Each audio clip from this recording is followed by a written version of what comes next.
जब तुमसे ना सुलझे तेरे उलझे हुए धंधे, मास्टर के भरोसे छोड़ दे रे बंदे। मास्टर खुद ही तेरे मुश्किलों को आसान करेगा, जो तुमसे ना हो पाया मास्टर को के दिखाएगा।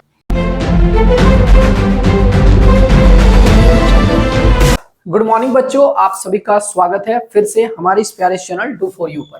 देखो, आज हम लोग एक और टॉपिक के बारे में बात करने वाले हैं जिसका नाम है आभासी धारा, यानी कि वर्चुअल करंट क्या होता है। तो आभासी धारा क्या होता है, देखो कहता है प्रत्यावर्ती धारा के वर्ग के औसत की वर्गमूल को आभासी धारा कहा जाता है। नो रट्टा मार लो, 2-3 बार पढ़ो, दिमाग में घुस जाएगा।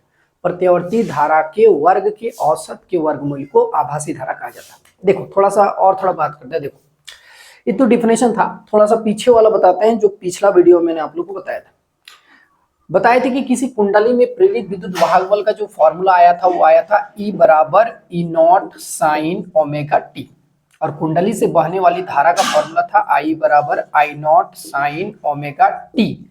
इसको हम लोग बोलते हैं प्रत्यावर्ती धारा, इसको बोलते हैं प्रत्यावर्ती वोल्टेज। ठीक है, कहा जाता है कि इंडिया के घरों में जो धारा को जो भेजा जाता है, धारा बोल वोल्टेज को जो भेजा जाता है 220 वोल्ट पर भेजा जाता है, उसी को हम लोग आभासी धारा कहते हैं। तो इंडिया के घरों में जो वोल्टेज को भेजा जाता है वो 220 वोल्ट पर भेजा जाता है। कितना वोल्ट पर? 220 वोल्ट पर भेजा जाता है, और 50 हर्ट्ज की आवृत्ति पर। कितना हर्ट्ज की आवृत्ति पर? 50 हर्ट्ज की आवृत्ति पर जो है भेजा जाता है। ये गवर्नमेंट दावा करता है इंडिया के गाँव में, है ना, इंडिया में ऐसा।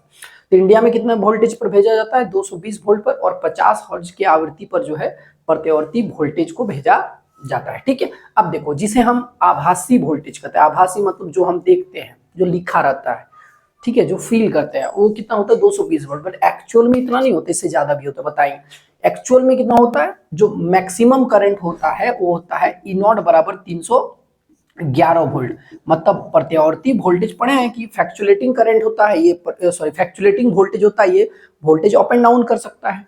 तो यानी कि यू नॉट का वैल्यू 311 वोल्ट होता है। ठीक है, 311 वोल्ट मतलब ये इसका फ्लक्चुएट करके इसका वैल्यू कहां तक जाता है? 311 तक जाता है। ठीक है, आप देख तो यहाँ समझते हैं आभासी धारा को।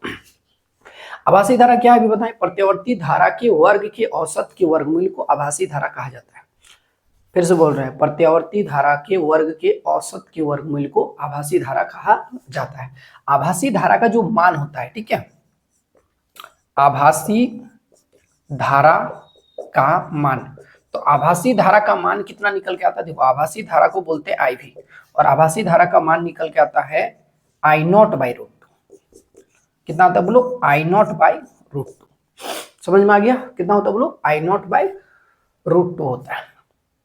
और आभासी वोल्टेज इसी तरह, आभासी वोल्टेज इसी तरह आभासी वोल्टेज का मान भी कितना आता है निकल के? EV बराबर I not by root two. EV बराबर कितना होता है बोलो? I not by root to.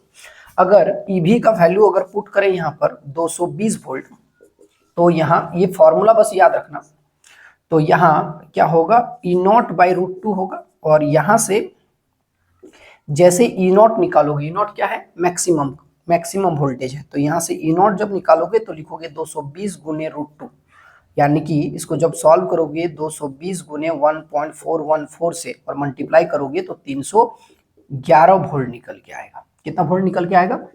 311 volt. यानी कि यह जो वोल्टेज है वो कहाँ तक बदलेगा? 311 वोल्ट तक बदलेगा। समझ में आ गया? बहुत तगड़ा वोल्टेज होता है एसी वोल्टेज। एसी इसलिए बहुत खतरनाक होता है क्योंकि इसका वोल्टेज बढ़ के कितना होता है? 311 वोल्ट। भेजता कितना में है? 220। लेकिन ये जो वोल्टेज होता है ये फ्लक्चुएट करके कितना बढ़ जाएगा? 311 वोल्ट तक बढ़ सकता है। तो आभासी धारा का मान कितना होता है? IV बराबर I not by root to, और आभासी वोल्टेज का मान कितना निकल के आता है? EV बराबर I not by root to. चीजें समझ में आ गई? चलो अब हम इसको साबित करते हैं कि क्या इतना होता है कि नहीं होता है। तो आभासी धारा के बारे में अभी बताएं। आभासी धारा क्या है? प्रत्यावर्ती धारा के वर्ग के औसत के वर्गमूल को आभासी धारा कहा जाता है। तो सबसे पहले हम लोग क्या क्या निकालेंगे, ध्यान समझो।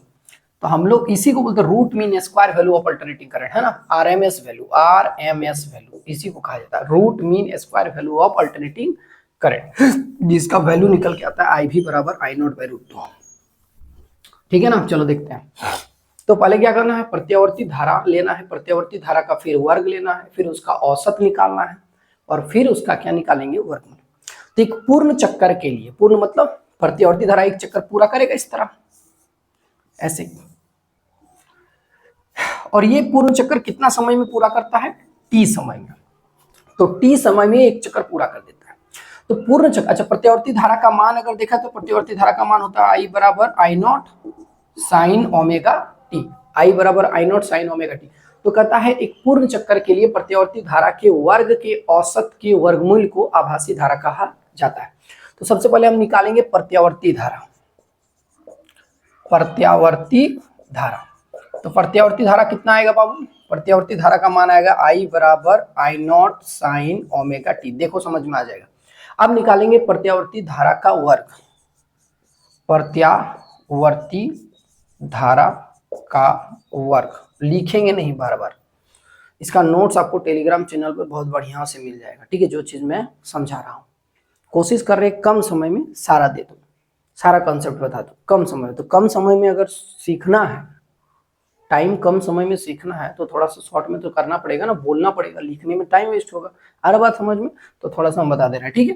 तो प्रत्यावर्ती धारा का फॉर्मूला हो गया आई बराबर I naught sine omega t, और प्रत्यावर्ती धारा का क्या निकालेंगे, वर्ग। तो वर्ग मत स्क्वायर, तो यहाँ स्क्वायर करो, I square equal to I naught square sine square omega t. अब क्या निकालेंगे, पूर्ण चक्कर के लिए प्रत्यावर्ती धारा का वर्ग का औसत, प्रत्यावर्ती धारा के वर्ग का औसत। तो जब हम औसत निकालने जाएंगे, ठीक है, तो क्या होता है औसत का फॉर्मूला, औसत का फॉर्मूला होता है कुल धारा बटा कुल समय, कुल धारा बटा कुल समय। तो ध्यान से देखना, कुल धारा बटा कुल समय। तो इसका निकालो, ये आई स्क्वायर का हमको लिखना है, कुल धारा, कुल धारा क्या होता है ध्यान से देखो, dt समय का कर, प्रत्यावर्ती धारा ऐसे चलता है और किसी क्षण बहने वाली धारा कितना होता है, आई बराबर I naught sine omega T. मतलब इसको तात्क्षणिक धारा भी कहा जाता है। तात्क्षणिक मतलब बहुत छोटे समय पर बहने वाली धारा होता है आई बराबर I naught sine omega T, बहुत छोटे समय का करंट, ठीक है। आई बराबर यानी कि आई नॉट साइन, यानी dt समय से बहने वाली धारा होता है आई नॉट साइन ओमेगा टी। तो अगर dt समय बहने वाली धारा आई नॉट साइन ओमेगा टी है, तो 0 से t समय में बहने वाली धारा यानी कि पूरे एक पूर्ण चक्कर में बहने वाली कुल धारा कितना हो जाएगा, तो इसका कर देंगे इंटीग्रेशन, कहां से कहां तक, 0 से लेकर t तक I naught sine omega t, I naught sine omega t. और इंटीग्रेशन किसके साथ करते हैं, dt के साथ। समझ में आ गया। लेकिन हमको किसका वर्ग का औसत निकालना, हमको निकालना है प्रत्यावर्ती धारा के वर्ग का औसत। तो वर्ग का औसत निकालोगे तो ये कुल धारा इसका लिखोगे, तो इसका कुल धारा होगा तो इंटीग्रेशन 0 से लेके t आई naught square sine square omega t और इंटू डी टी। और कुल समय कितना है, कुल समय तो t है, तो t लिख दोगे बस। ये मैथमेटिक्स आना चाहिए। अब ये मैथमेटिक्स आया तो सॉल्व कर लोगे। इसको फिगर छाप लेना बढ़िया से, हम इसको मिटा रहे हैं, पूरे को मिटा रहे हैं बस। अब इस इंटीग्रेशन को करना हमको बढ़िया से। अब इस इंटीग्रेशन को गौर से देखो, हम मिटा रहे हैं, ठीक है ना। चलो चीजें सब समझा दिए हैं, बहुत बढ़िया। अब कहीं इंटीग्रेशन आना चाहिए, तो इस टर्म को हम लिख लेते हैं, क्यों तुम लोग को भरोसा नहीं कर सकते, तो हम यहाँ लिख देते हैं आई स्क्वायर इक्वल टू इंटीग्रेशन 0 से लेके t आई naught square sine square omega t और इंटू डी टी, और बाई क्या लिखोगे बोलो, टी। तो इंटीग्रेशन का कहानी पता होगा, इंटीग्रेशन में कांस्टेंट टर्म को बाहर करते हैं, तो यहाँ आई स्क्वायर आई नॉट को बाहर कर दो और टी भी बाहर हो जाएगा। यहाँ इंटीग्रेशन होगा 0 से लेके T sign square omega t और इंटू डी टी। चलो देखते हैं कि इस इंटीग्रेशन को कैसे किया जाता है। मैथमेटिक्स पता है तो आप कर लीजिएगा, लेकिन अगर नहीं पता है तो यहाँ देखना पड़ेगा, है ना। तो ध्यान से देखना। तो कैसे करोगे, यहाँ एक फॉर्मूला पढ़े होगे cos 2 थीटा का। तो cos 2 थीटा इक्वल टू होता है cos square theta minus sine square theta, याद है। फिर क्या करते हैं, हम लिखते हैं cos 2 थीटा बराबर होता है 1 minus sine square theta minus sine square theta. तो सॉल्व करोगे तो 1 माइनस 2 साइन स्क्वायर थीटा होगा ना, होगा। फिर क्या करोगे, ये किसका फॉर्मूला निकल रहा है, cos 2 थीटा। इस टर्म को उठा के इधर ले आओगे तो 2 साइन स्क्वायर थीटा बराबर 1 माइनस cos 2 थीटा। हम बता रहे कि कैसे आ रहा है, देख लो। तो साइन स्क्वायर थीटा बराबर कितना हो जाएगा, साइन स्क्वायर थीटा बराबर होगा 1 माइनस कॉस 2 थीटा और बाय होगा 2। अगर थीटा की जगह ओमेगा टी लिख दे, अगर हम थीटा की जगह क्या पुट कर दे ओमेगा टी, तो क्या बनेगा देखो यहाँ साइन स्क्वायर ओमेगा टी बराबर 1 माइनस कॉस 2 ओमेगा टी और बाई क्या होगा बोलो 2। तो ये फॉर्मूला बन जाएगा। इस फॉर्मूला को यहाँ पुट करना है, तो लिखोगे यहाँ I square equal to I naught square by t integration 0 से लेके टी। अब इस जगह पे पुट होगा 1 माइनस कॉस 2 ओमेगा टी और बाई क्या लिखोगे 2 और इंटू क्या लिखोगे डी टी। अब ये 2 भी कांस्टेंट है तो इंटीग्रेशन से बाहर हो जाएगा, तो I square equal to I naught square और बाई 2t बाहर। इंटीग्रेशन कर दो 0 से लेके t 1 minus cos 2 omega t और इंटू क्या लिखोगे बोलो डी टी। अब इंटीग्रेशन इसको अलग अलग कर सकते हो, कर देते हैं ताकि अच्छा समझ में आए अलग अलग करके। तो यहाँ I naught square by 2t बाहर, अब इसको अलग अलग तो बिग ब्रैकेट ले लेते हैं हम और अलग अलग करते हैं। इंटीग्रेशन 0 से लेके t 1 और इंटू डी टी और माइनस इंटीग्रेशन 0 से लेके t cos 2 ओमेगा t और इंटू डी टी। समझ में आ गया? ऊपर करते हैं। यहां तक तो बढ़िया समझ में आया होगा, क्या कोई दिक्कत नहीं। इंटीग्रेशन मैथमेटिक्स है यार, कुछ थोड़ी है। चलो इसे हमें मिटा देते हैं, लिख लेना। बहुत बढ़िया। अब क्या करोगे, अब पता होगा इंटीग्रेशन dx का इंटीग्रेशन क्या होता है। जैसे अगर हम लिखे dx तो dx का इंटीग्रेशन होता है x, तो dt का इंटीग्रेशन क्या होगा 1 इंटू डी टी। अरे कुछ नहीं तो यहाँ 1 होगा यार, क्या दिक्कत है। तो dt का इंटीग्रेशन क्या होगा, dt का इंटीग्रेशन होगा t। तो यहाँ कर देते हैं, देखो आई स्क्वायर इक्वल टू यहाँ आई नॉट स्क्वायर बाई कितना आ गया 2t आया। और इस जगह पे है ना, तो इस जगह पे क्या लिखोगे बताओ। तो इस जगह पे लिखोगे t स्मॉल t और इंटीग्रेशन कहां से कहां तक होगा 0 से लेके t तक।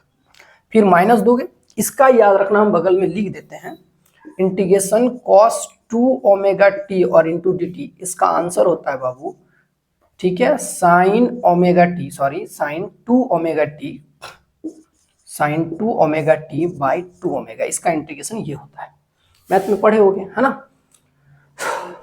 तो यहां लिख देते हैं इस जगह पे क्या होता है, इस जगह पे sine 2 omega T by 2 omega. कहां से कहां तक 0 से लेके t तक।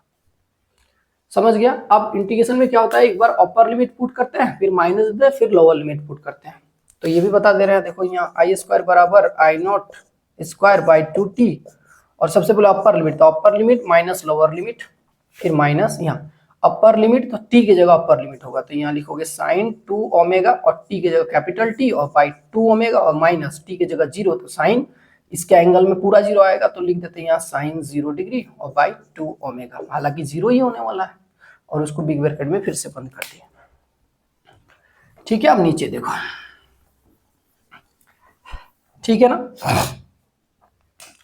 तो नीचे सॉल्व करेंगे तो क्या आएगा इसका वैल्यू, आई स्क्वायर इक्वल टू यहाँ I naught square by 2t और ये वाला टर्म में सिर्फ t बचेगा और माइनस ये वाला टर्म, ये तो साइन 0 की वैल्यू 0 होगा तो ये वाला आएगा, तो साइन 2 ओमेगा t और बाई 2 ओमेगा। चीज समझ में आ गया। ओमेगा का फॉर्मूला पढ़ा होगा, ओमेगा इक्वल टू होता है 2 पाई बाई टी, पढ़ा है ना, बिल्कुल पढ़ा होगा। तो यहाँ पे लिखते हैं आई स्क्वायर इक्वल टू यहाँ I naught square by 2t minus t minus यहाँ पे क्या होगा साइन 2 और यहाँ होगा 2 पाई बाई। देखो बच्चा लोग, ओमेगा का फॉर्मूला होता है ओमेगा इक्वल टू होता है 2 पाई बाई टी और 1 by T equal to nu होता है, पढ़ा होगा वो। न्यू इक्वल टू क्या होता है 1 बाई टी। तो क्या करते हैं इसकी जगह, ये फॉर्मूला होता है ओमेगा का, omega equal to 2 pi nu, याद रखना है, जीवन में टेंशन नहीं लेना है। एक बात सुनाते हैं, जब तुमसे ना सुलझे तेरे उलझे हुए धंधे, मास्टर के भरोसे छोड़ दे रे बंदे, मास्टर खुद ही तेरे मुश्किलों को आसान करेगा, जो तुमसे ना हो पाया मास्टर करके दिखाएगा। चलो देखो है ना। तो यहाँ क्या करना, ओमेगा की जगह क्या लिया, ओमेगा की जगह 2 पाई बाई न्यू नहीं लिखना है, 2 पाई बाई टी पुट कर देना। तो यहाँ जैसे पुट करोगे 2 पाई बाई टी और यहाँ बगल में आएगा टी और नीचे में क्या लिखोगे 2 ओमेगा, हो गया ना। अब देखो यहाँ पे t से t कट जाएगा और 2 मिलके 4 पाई बनेगा। 4 पाई का वैल्यू कितना एक बार लिख दे रहा है, यहाँ देखो I square equal to I naught square by 2t, यहाँ टी माइनस क्या होगा यहाँ होगा साइन 4 पाई, और अगर याद होगा तो साइन 4 पाई का वैल्यू जो है साइन 4 पाई बाई 2 ओमेगा आ रहा है ना, और साइन 4 पाई का वैल्यू 0 होता है। लिख देते हैं यहाँ पर साइन 4 पाई का वैल्यू क्या आता है बोलो 0। तो ये टर्म पूरा 0 हो जाएगा, क्योंकि 0 बटा कुछ भी रहे, 0 बटा कुछ भी रहे सन्नाटा ही होगा, तो ये वाला टर्म पूरा का पूरा 0 हो गया। तो बच्चा क्या, अब इधर लिख देते हैं हम, टेंशन नहीं, यहाँ पूरा मिटा देते हैं, हम मिटा के इधर बताते हैं, ठीक है ना। चलो तो इस जगह पे जो जो बच रहा है यहाँ लिखेंगे आई स्क्वायर इक्वल टू, यहाँ लाइन खींच देते हैं, ठीक है। तो कितना है आई नॉट स्क्वायर, ठीक है, आई नॉट स्क्वायर बाय 2t, और यहाँ पे t माइनस 0। अब इसको सॉल्व करोगे तो क्या होगा, आई स्क्वायर बराबर यहाँ I naught square by 2t और इंटू टी आया, ये से ये कैंसिल हो गया। अब यहाँ हो गया I square equal to I naught square और बाई 2। अब क्या करना है, इसका वर्गमूल निकालना है। यहाँ तक क्या निकला, यहाँ तक निकला प्रत्यावर्ती धारा का वर्ग का औसत निकला है। एक पूर्ण चक्कर के लिए प्रत्यावर्ती धारा के वर्ग का औसत। अब क्या निकालना है, औसत का वर्गमूल। तो अब निकालेंगे, लास्ट में लिखोगे वर्गमूल, लिख सकते हो पूरा लाइन प्रत्यावर्ती धारा के वर्ग का औसत का वर्गमूल। तो वर्गमूल करो, दोनों तरफ रूट लगा दो, यहाँ हो गया I square equal to root under I naught square और बाई 2। सॉल्व करोगे तो आई बराबर हो गया I not by root 2। I not by क्या होगा बोलो रूट 2। अगर इसको थोड़ा सा सॉल्व करोगे तो कुछ वैल्यू निकल के आएगा, और वो वैल्यू चाहो तो याद रख सकते हो, ठीक है। देखो बताते हैं, यहाँ तक तो समझ में आ गया, प्रूफ हो चुका है, आई बराबर आई नॉट बाई रूट 2 है ना। अब यहाँ चाहो तो ये लिख सकते हो, याद रखना है ना, आभासी धारा का मान आ गया आई बराबर आई नॉट बाई रूट 2। अब यहाँ पे 1 बाई रूट 2 और इंटू क्या लिखोगे आई नॉट। इसको सॉल्व करोगे ना तो आएगा 0.707 और इंटू आई नॉट, ठीक है। तो ये आभासी धारा का मान आ गया, जो कि याद रखना चाहिए। अच्छा, अगर दोनों तरफ हम रेजिस्टेंस से मल्टीप्लाई कर देंगे तो क्या होगा, अगर दोनों तरफ मल्टीप्लाई बाय आर, यानी कि यहाँ आई और इंटू आर बराबर आई नॉट इंटू आर और बाई क्या आएगा रूट 2। तो यहाँ वोल्टेज बन जाएगा ना इस जगह पे, तो V इक्वल टू होता है ना I R, V equal to क्या होता है बोलो आई आर। तो यहाँ पर आई आर की जगह वोल्टेज, यहाँ वोल्टेज इक्वल टू यहाँ V नॉट बाई रूट 2, इसको बोलते हैं आभासी वोल्टेज। और आभासी वोल्टेज का मान भी सॉल्व करोगे तो कितना आएगा 0.707 वोल्ट आएगा, और इंटू क्या आएगा बोलो V नॉट। तो ये हमारा आभासी धारा और आभासी वोल्टेज का मान आ गया। उम्मीद करते हैं बहुत अच्छा समझ में आया होगा। नेक्स्ट वीडियो में हम लोग आगे एक बात और समझेंगे, ठीक है, मतलब और क्वेश्चन आगे करेंगे।